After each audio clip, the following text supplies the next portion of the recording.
Okay, sorry about that. I think we got it all figured out. So we'll go ahead and bring up the presentation and get started. Okay, so thank you everyone for joining us today. We are here to talk about some recent enhancements we made to Payment Compass, specifically focusing on the addition of My Payments and My Travel Payee registration within Payment Compass. If you can, just to minimize background noise, although it sounds pretty good right now, if you wouldn't mind muting your line. It's a small group, so feel free to unmute as you have a question. Here's an agenda for the day. We're going to start with just a quick overview of Payment Compass, then dive deeper into the recent changes that have been made. We'll actually go into Payment Compass and give you a live demonstration of those changes and provide you some links for some reference materials where you can find more information either about Payment Compass in general or any of the changes that we'll talk about today, whether that's in Payment Compass itself, on Blink, or other UCSD resources. And then we should have a good probably 15 to 20 minutes at the end left over for an open Q&A session. So feel free, if it makes sense, to just save your questions for the end. We do have someone on our team here with us monitoring the chat feature. So if you have any questions, feel free to also use that chat feature, and those will get read aloud to us and we'll answer them at the end of the session.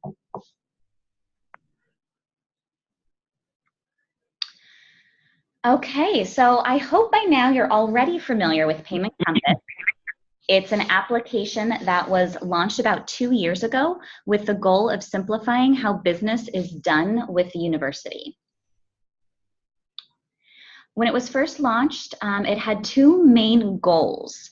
It wanted to focus on two long-standing problem areas about doing business with UCSD: registration and payment status. Within registration, some of the problems that we were looking to solve were that there were multiple ways that we were asking people getting paid by the university to register to receive those payments. There were separate processes for each application, whether that was Marketplace, My Payments, or My Travel. Each of those applications had different new payee registration processes with different requirements and terminologies associated with them. And even worse, sometimes we had to ask payees to register in multiple systems, multiple times, depending on, let's say, if they were getting paid in both My Payments and My Travel. The second area we wanted to solve was around payment status. The number one question we get through Ask is simple: when am I getting paid, or when is my payee getting paid? Because Marketplace, My Payments, and My Travel all sit behind single sign-on, they're only available to UCSD employees and affiliates, meaning that the actual external people getting payments from the university had no way of knowing where the transaction is in the approval process or when they would be getting paid. With Payment Compass, we solved that. So for registration, we've created a single location and process for registering a new payee. We are now placing an emphasis also on collecting information about a payee directly from the payee themselves to increase the accuracy about the data that we collect and also decrease some of the risk of having W-9 and Social Security numbers floating around in people's emails on campus. Around payment status, we also created a single place where you or your payee can log in and view the status of a payment that's being issued to them. Once a payee is invited to Payment Compass, which will happen automatically as the payee registers to do business with UCSD, or can be quickly and easily done for existing payees, you and your payees will both be able to see the same information. So your payees get a self-service portal that they can use to look up the status of their payments, and if they do have any questions and reach out to you, you both will be able to see the same information to kind of allow you to quickly and easily resolve that. I mentioned that Payment Compass has been around for a couple years, and we've gradually been adding new features. So here's just a snapshot of our progression. In July 2017, we launched Payment Compass with the ability to check on payment status for Marketplace, My Payments, and My Travel documents. In 2018, we added the ability to issue marketplace supplier registrations through Payment Compass, and also added additional integrations to automatically send that information to IFAS, our financial system, and allow you and payees the ability to upload invoices against marketplace POs within Payment Compass. Now we are launching our fourth and final phase, which is the inclusion of my payments and my travel registration into Payment Compass. So here's specifically what is changing, or what has changed in this week. The first and biggest area, as I mentioned, is the addition of registration for my payments payees and my travelers within Payment Compass. When we added my payments and my travel payees, we streamlined the request process to focus on who we're paying and why. The payment reason that you select will determine the information that's required during the registration process from the payee, as well as what system your payee will ultimately be available in, whether it's Marketplace, My Payments, or My Travel. We'll take a deeper look at those payment reasons next. With my payments and my travel registration, I mentioned before, we're also transitioning as a university to really prefer to receive the information regarding a company directly from that person or company that we're paying. This will increase accuracy, understanding, and reduce the risk of having sensitive information available in multiple unsecured sources on campus. That said, we do still understand that there may be times when having your payee log into our secure site to provide their registration information isn't feasible. In those cases, you can use what we're calling proxy registration to still provide their payment information on their behalf. When paying foreign individuals, depending on their tax status and what they're being paid for, you may already be familiar with the need to have that payee register with Glacier, UC's non-resident tax assessment tool. We'll account for that directly within Payment Compass, so that if you follow the prompts, there may be times when you're directed to trigger a Glacier request form within Payment Compass rather than complete the Payment Compass registration itself. As we added these processes, we also simplified what information we need when registering an employee or student to receive payments. Any UCSD employee or student can log into Payment Compass to register to receive payments. And because they'll be logging in via single sign-on, the information we need to collect from them in the registration process is much shorter and simpler, because we can leverage the information single sign-on already has about who they are. In addition to my payments and my travel registration, some other features that were added this past week were some new payment options for Marketplace PO suppliers, which fits with a campus-wide notice that was sent out last month regarding steps the university is taking to cut down on the risk of fraudulent ACH payments. We're also allowing payees to update their information simply and easily. If they move or have a name change, they'll no longer need to complete a whole new registration form. They'll instead be able to pull up whatever information they've already submitted through Payment Compass, change what needs to be changed, and then resubmit the information. So when you log into Payment Compass to start a new payee request, this is what you'll see. Before issuing the invitation, you'll be prompted to select the reason why you're requesting the payee. Is it to reimburse out-of-pocket expenses? Is it to buy goods because you need a contract services? Or are you issuing a payment? Selecting one of these payment types will open up a list of subcategories for you to select. For instance, here's what subcategories are included if you'd clicked on the Issuing Payment For option. Here's a snapshot of all of the different payment types that are included in those 4 categories on the last slide. So under reimbursing out-of-pocket or travel expenses, you can select to reimburse or to set up an employee, a student, or an other non-UCSD employee, non-UCSD student for reimbursing travel or out-of-pocket expenses. If you select these options, you'll actually be able to search across a list of all of our employees and all of our students to make sure you're finding the right person. And again, that'll connect with their single sign-on record. So the information we need to collect about the people will be, or about our students and employees, will be much less than what we need to collect from outside external payees. There's a buying goods category, and underneath it, the subcategories are equipment, supplies, gifts, non-cash awards, and prizes. Under contracting services, we have professional services, performers, guest speakers, and honorariums, instructors and trainers, catering, sub-award. And then under issuing payment for, we have fellowships, other awards, human subject payments, dues, fees, permits, or refunds, events and non-travel or events and travel that are non-reimbursement related, and an other miscellaneous payment type. This other type will route to IPPS for review. You would use this if you aren't sure maybe which category your payee ultimately belongs in. We'll ask for a little more information when you're submitting that invitation so that our team can review what this person is providing to the university, whether it's goods or services, and help make sure that they're set up appropriately in the right system. Now we're going to actually jump into Payment Compass and walk through these changes together, and I'm going to hand it over to my coworker Stephanie to lead us through that. All right, so first off, how do you get to Payment Compass?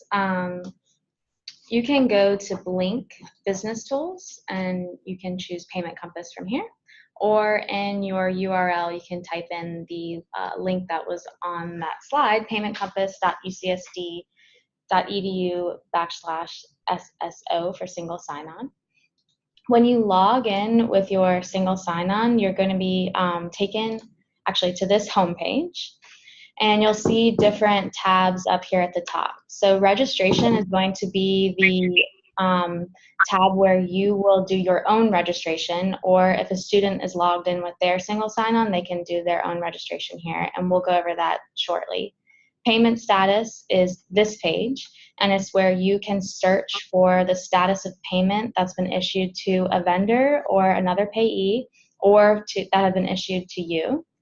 New payee request is where you'll be inviting payees to register themselves through Payment Compass, which we'll go over in a second. The Help tab is going to tell you a little bit about Payment Compass, some frequently asked questions, and then also link you to report a problem or ask a question through Ask Support. And then Other Tools is going to link you out to the other business tools you use, like Marketplace, My Payments, and My Travel. So let's look at the New Payee Request tab. So you can see the different categories that Nikki just covered. So we've got buying goods, contracting services, issuing payment for. When you are inviting an employee or student, the information is actually going to pre-populate the, wow, I can't remember how to spell your name, Mike. It's going to pre-populate the information about that employee that's already on file. If you need to invite someone who's not an employee or student, you're going to be prompted for their name and their email address. You might also see another text box appear that's please explain. This is going to show up for other, reimbursing other, or issuing payment for other.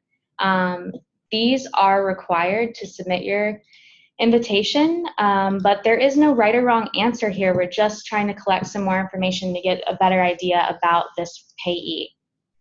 You'll also see for some payment types this checkbox here, I am completing the registration form on behalf of the payee. This is that proxy registration that Nikki was talking about, where you are going to fill out the registration form for that payee. It will, if you click this, it's going to notify you that in order to do this, you will need the completed and signed W-9 tax form and the remittance address for this payee, because you can only complete this registration in one sitting. Whereas if the payee was completing it themselves, they would have the option to log in and out and complete it in more than one sitting. You'll also see this text box appear, why are you completing this registration form on behalf of the payee?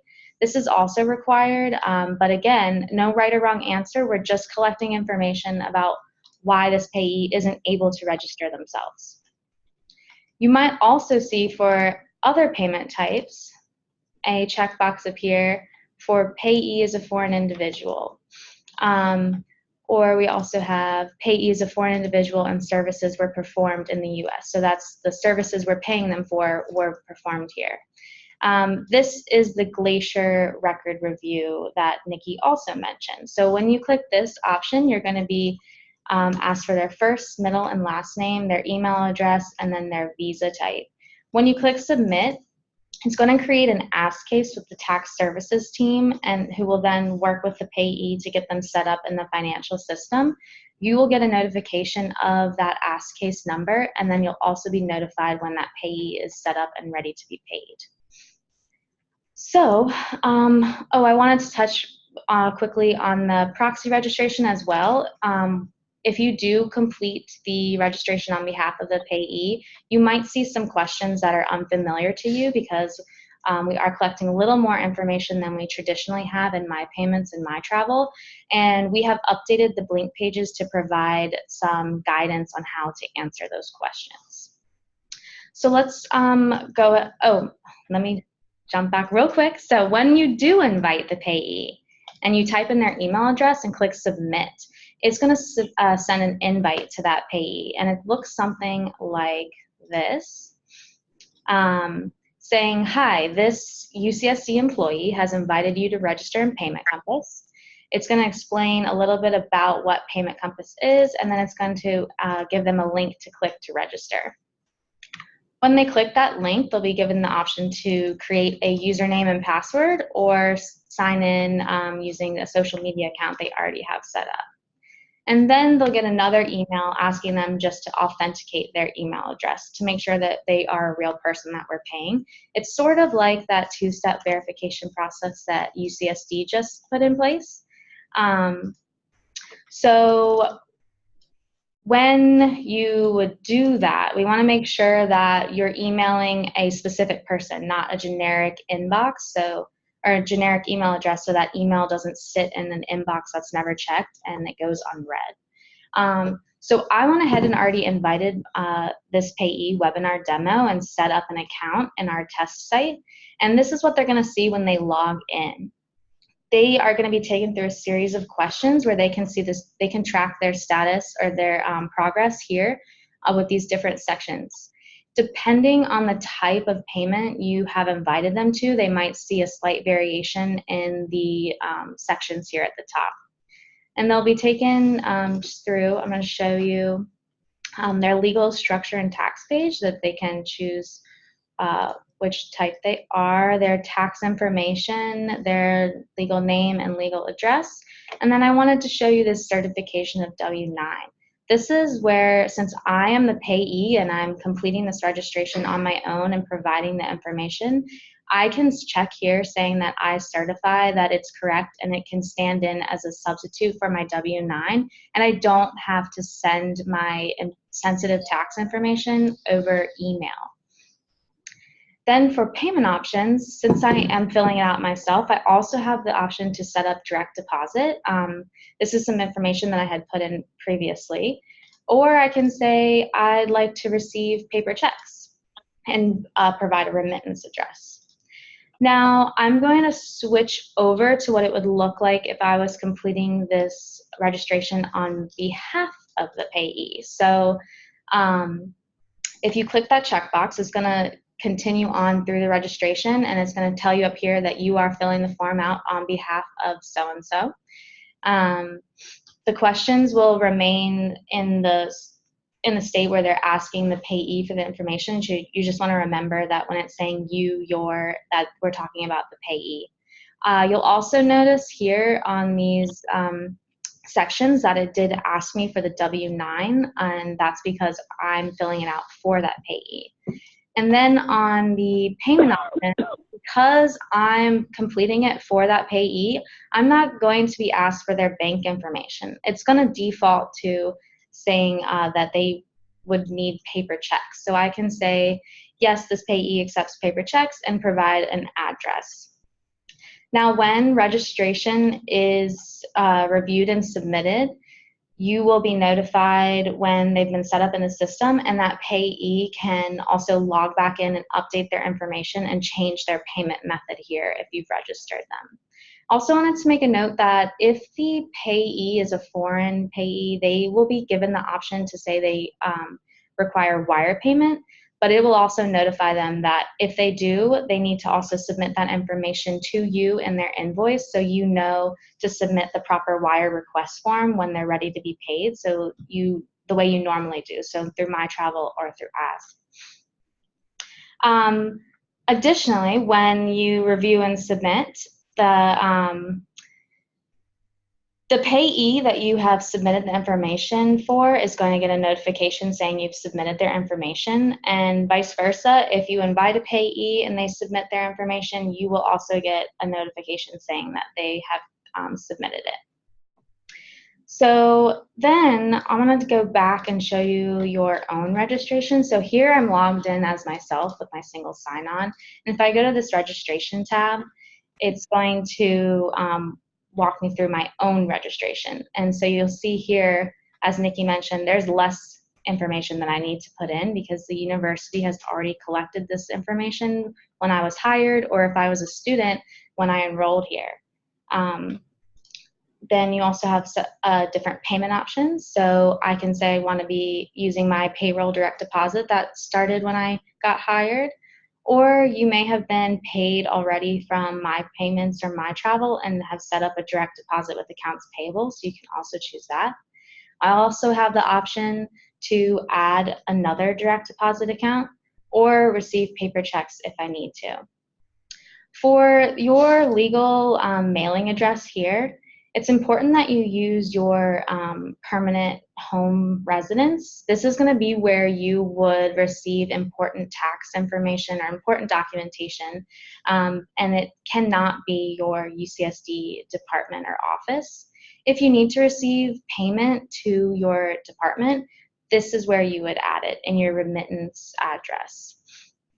And again, when you've submitted your request, an ask case will be created and you'll be notified when you are set up in the system. And that is, actually, I did want to show you really quickly what it looks like for when the payee can update. So once they've submitted or you have submitted registration, when they log in and they look at their registration, they'll be given an option to update. So when they click that, they can walk through and update their information. And that is the gist of Payment Compass registration. So I think we can jump to any questions. Yeah, we're going to go back to the presentation first and just walk through some additional resources that are available in case you have any questions or need more material. So Stephanie did point out there are frequently asked questions available within Payment Compass itself under the Help tab, as well as a link where if you or your payee get stuck or have any questions, you can reach out to us via that Report a Problem link. Additionally, there are some information in Blink. There's step-by-step overviews around doing different functions in Payment Compass with screenshots and step-by-step instructions, as well as training videos and tips on filling out a registration form. I mentioned that this also involves some changes to our payment methods for marketplace suppliers. If you're interested in finding more out about that, you can go to ipps.ucsd.edu, and under resources for suppliers, there's a page on invoicing and payment methods where you can find out more information. Otherwise, as always, we are available through Ask. So if you have any questions, you can always reach us through ask.ucsd.edu.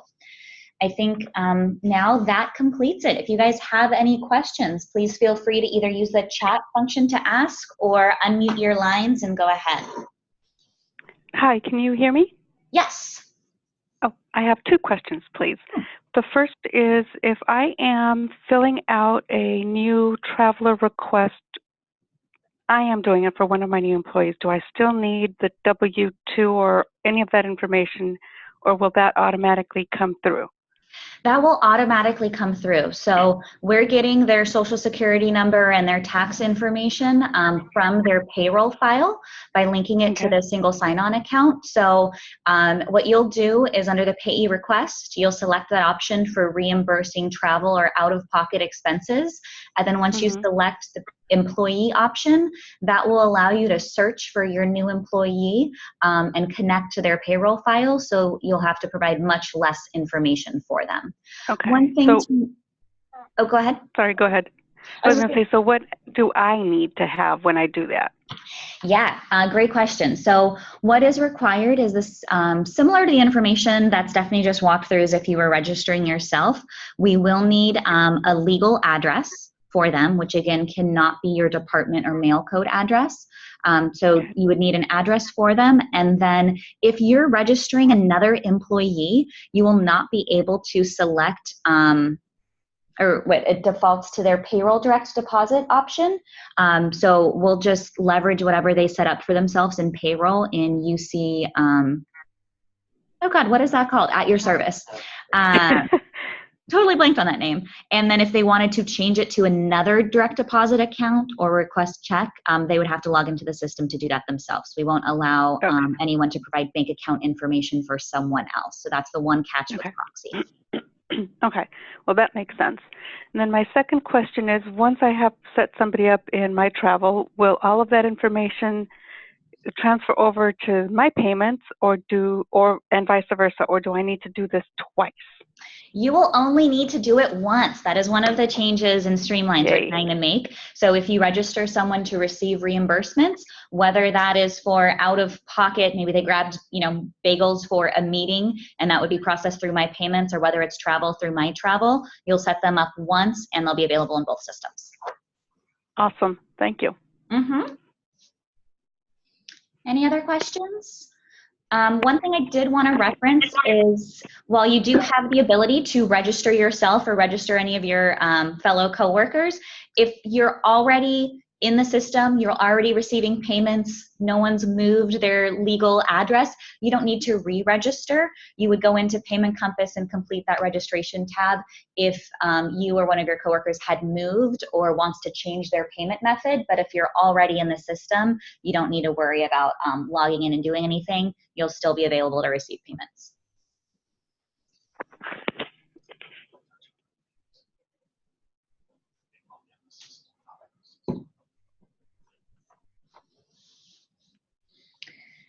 Any other questions?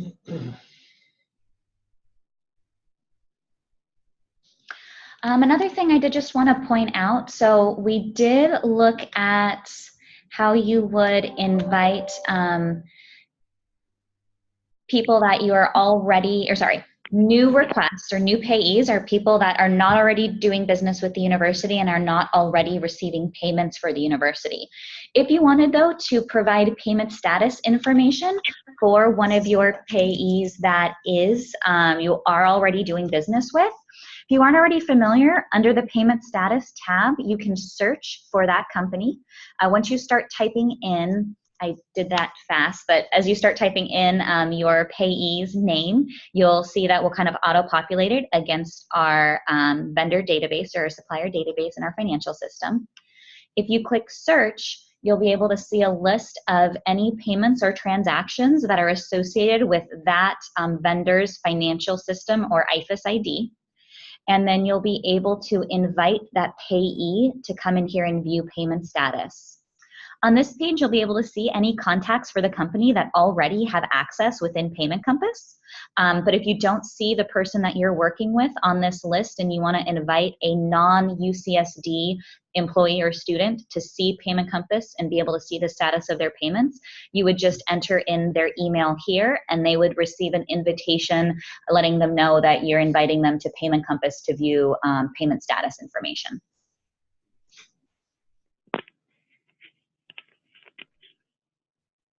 Hi, this is Jeanette Rigoletto. I do have a question for you. So this is not to replace my payments or anything. This is just strictly for someone that's externally needs to be or internally needs to be reimbursed. Yeah, great question. So no, this does not replace My Payments, My Travel, or Marketplace in its entirety. That is still where you will go to actually enter in the transaction, how much you need to pay someone, what you're paying them for, what amount in your index. What this is going to replace is that new payee registration option that right now exists within My Travel, and the new traveler option that exists within My Travel. Sorry, did I say that right? Payees within My Payments and travelers within My Travel. So we're just replacing or consolidating and streamlining the initial process to collect information to get outside people into our financial system to receive payments. You'll still actually enter in a transaction, whether that's a trip or a My Payments document in My Payments to actually issue and trigger payment.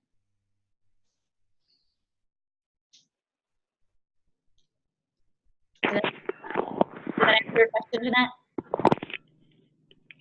I'm sorry? Did that answer your question? Yes, thank you. Okay, perfect. I have another question. I'm sorry. Can you show me again where you went to update information? Like if I wanted to tell somebody how to go in and change their address, Yeah. how would I do that? Another, well, I guess it doesn't matter. I was going to say for another employee or student, but really it would be for anyone. So everyone who logs into Payment Compass, if you are an employee, you will, or a student, you'll have this registration tab. So they would just log into log into Payment Compass via single sign-on and click on the registration, and they'd either be able to provide their information if they've never done that through Payment Compass, or if they have, they would just be able to click Update Registration.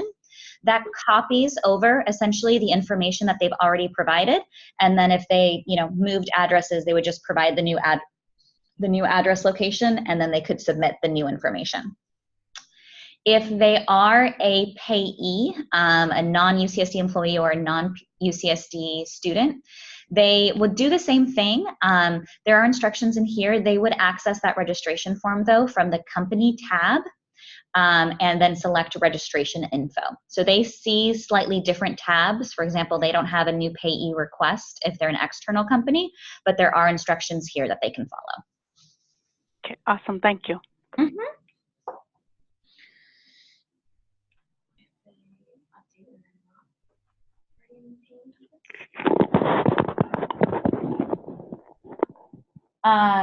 If you have a payee that has never registered in Payment Compass, you would just want to send them an invite. They would need to register the first time so that then they can update their information in Payment Compass in the future. So you could just do that via a new payee request in that situation as well. And that pretty much completes our presentation. We'll hang out for another 10 minutes just in case there are any other questions that come in. But feel free to drop off if you don't have any questions. Thank you guys very much for attending the webinar. And we hope you start using and liking the new features in Payment Compass. Thank you. Bye. Bye. Thank you.